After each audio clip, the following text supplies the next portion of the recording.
Good afternoon. You're looking live at the White House, awaiting for President Obama to walk in there and deliver these remarks. It is notable that this release is happening, obviously, for the family of Alan Gross, but it's also a prisoner swap. 3 Cuban intelligence assets being released by the U.S., 3 of the Cuban 5. But also the bigger news, perhaps, is that this is a major shift that's being announced by this president in policy on Cuba. The Cuban embargo that has been in place since 1963 will be lifted by this president. President Obama, when he came to office, said he wanted to move towards normalizing relations with the country of Cuba, a communist country. In 2009, started that process with travel restrictions lightening up, and also the ability of remittances to be sent by Cuban Americans back to Cuba. As that has continued, the White House says a conversation developed over the past few months that included Pope Francis and the Vatican, as you see the president at the White House. The United States of America is changing its relationship with the people of Cuba. In the most significant changes in our policy in more than 50 years, we will end an outdated approach that for decades has failed to advance our interests, and instead we will begin to normalize relations between our two countries. Through these changes, we intend to create more opportunities for the American and Cuban people and begin a new chapter among the nations of the Americas. There's a complicated history between the United States and Cuba. I was born in 1961, just over 2 years after Fidel Castro took power in Cuba, and just a few months after the Bay of Pigs invasion, which tried to overthrow his regime. Over the next several decades, the relationship between our countries played out against the backdrop of the Cold War and America's steadfast opposition to communism. We're separated by just over 90 miles, but year after year, an ideological and economic barrier hardened between our two countries. Meanwhile, the Cuban exile community in the United States made enormous contributions to our country in politics, in business, culture, and sports. Like immigrants before, Cubans helped remake America, even as they felt a painful yearning for the land and families they left behind. All of this bound America and Cuba in a unique relationship, at once family and foe. Proudly, the United States has supported democracy and human rights in Cuba through these 5 decades. We've done so primarily through policies that aim to isolate the island, preventing the most basic travel and commerce that Americans can enjoy anyplace else. And though this policy has been rooted in the best of intentions, no other nation joins us in imposing these sanctions, and it has had little effect, beyond providing the Cuban government with a rationale for restrictions on its people. Today, Cuba is still governed by the Castros and the Communist Party that came to power half a century ago. Neither the American nor Cuban people are well served by a rigid policy that's rooted in events that took place before most of us were born. Consider that for more than 35 years we've had relations with China, a far larger country also governed by a Communist Party. Nearly 2 decades ago, we reestablished relations with Vietnam, where we fought a war that claimed more Americans than any Cold War confrontation. That's why, when I came into office, I promised to re-examine our Cuba policy. As a start, we lifted restrictions for Cuban Americans to travel and send remittances to their families in Cuba. These changes, once controversial, now seem obvious. Cuban Americans have been reunited with their families and are the best possible ambassadors for our values. And through these exchanges, a younger generation of Cuban Americans has increasingly questioned an approach that does more to keep Cuba closed off from an interconnected world. While I've been prepared to take additional steps for some time, a major obstacle stood in our way: the wrongful imprisonment in Cuba of a U.S. citizen and USAID subcontractor, Alan Gross, for 5 years. Over many months, my administration has held discussions with the Cuban government about Alan's case and other aspects of our relationship.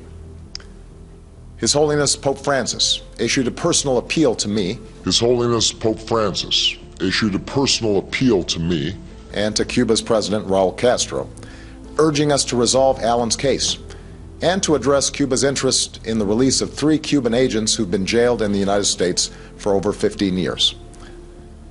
Today, Alan returned home, reunited with his family at long last.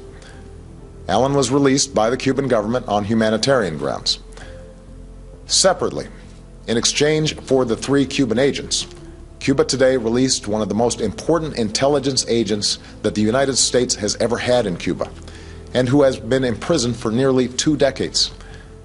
This man, whose sacrifice has been known to only a few, provided America with the information that allowed us to arrest the network of Cuban agents that included the men transferred to Cuba today, as well as other spies in the United States.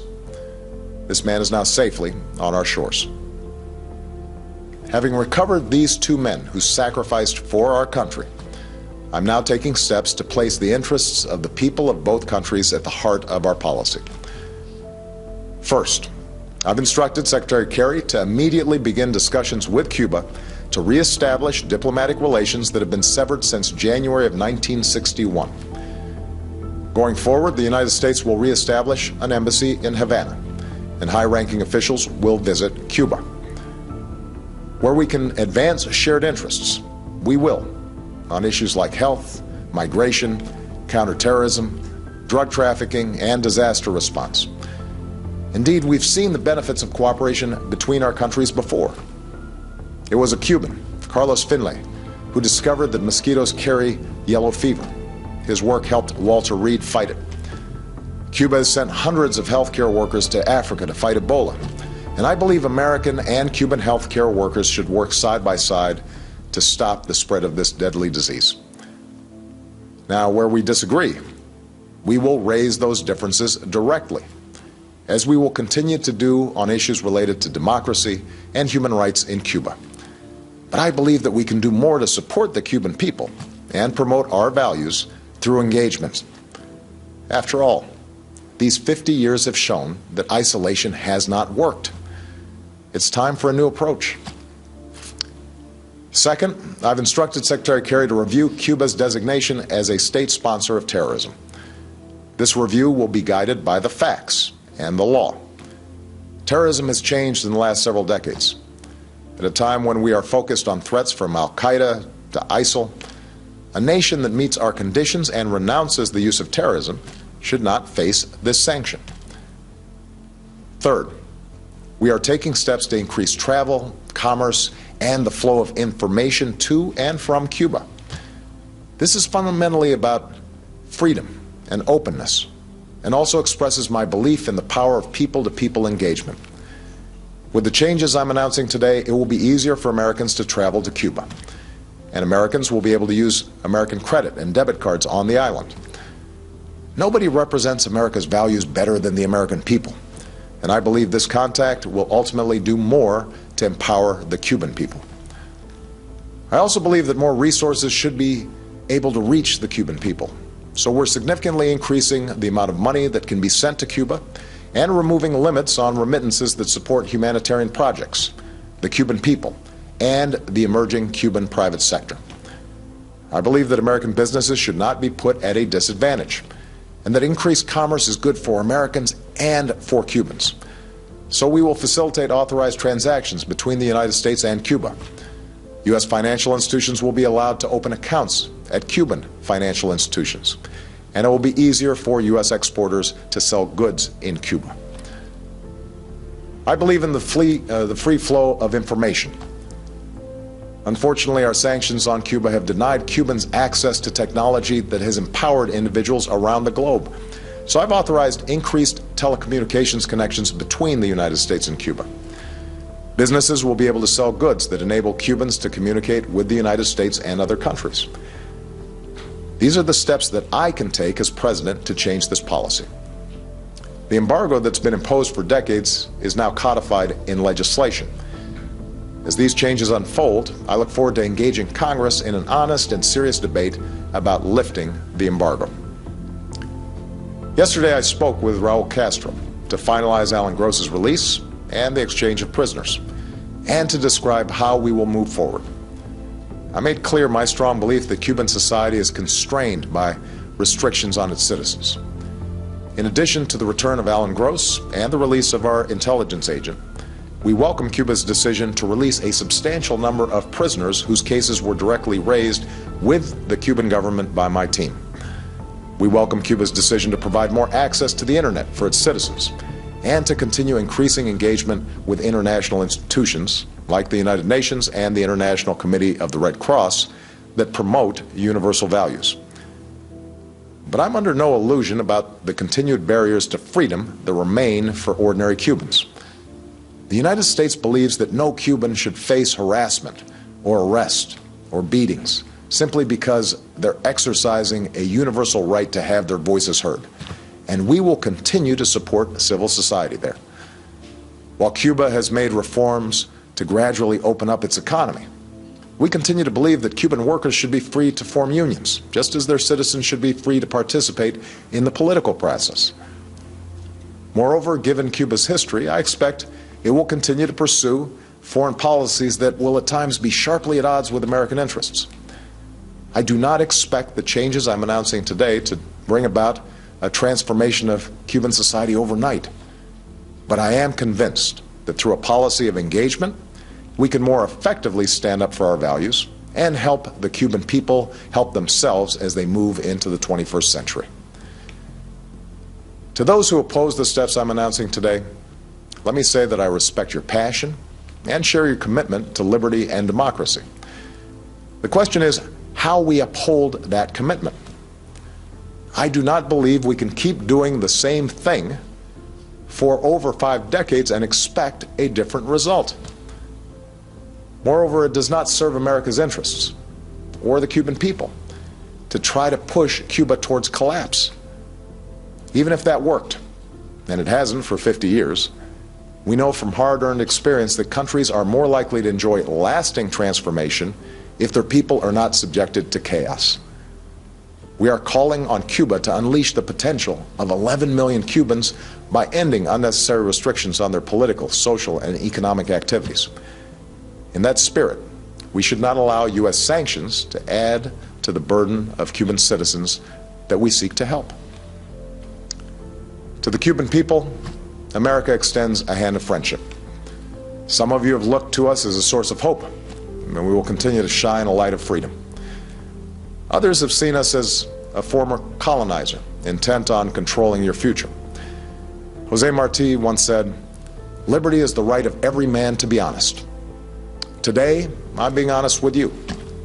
We can never erase the history between us, but we believe that you should be empowered to live with dignity and self-determination. Cubans have a saying about daily life. No es fácil. It's not easy. Today, the United States wants to be a partner in making the lives of ordinary Cubans a little bit easier, more free, more prosperous. To those who have supported these measures, I thank you for being partners in our efforts. In particular, I want to thank His Holiness Pope Francis, whose moral example shows us the importance of pursuing the world as it should be. I want to thank His Holiness Pope Francis, whose moral example shows us the importance of pursuing the world as it should be, rather than simply settling for the world as it is. The Government of Canada, which hosted our discussions with the Cuban government, and a bipartisan group of congressmen who've worked tirelessly for Alan Gross's release and for a new approach to advancing our interests and values in Cuba.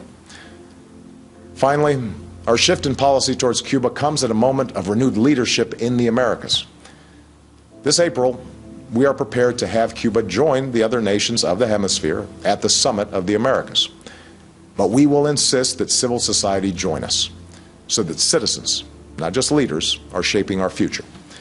And I call on all my fellow leaders to give meaning to the commitment to democracy and human rights at the heart of the Inter-American Charter.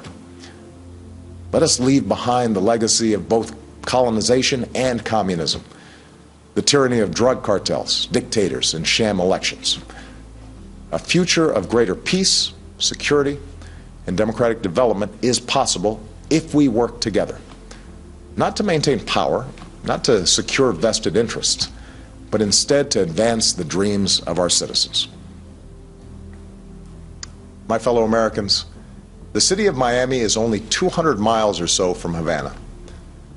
countless thousands of Cubans have come to Miami on planes and makeshift rafts, some with little but the shirt on their back and hope in their hearts.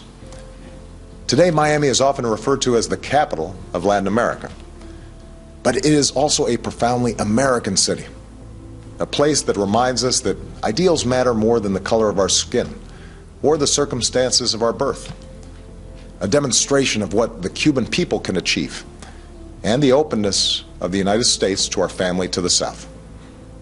Todos somos Americanos. Change is hard in our own lives and in the lives of nations. And change is even harder when we carry the heavy weight of history on our shoulders.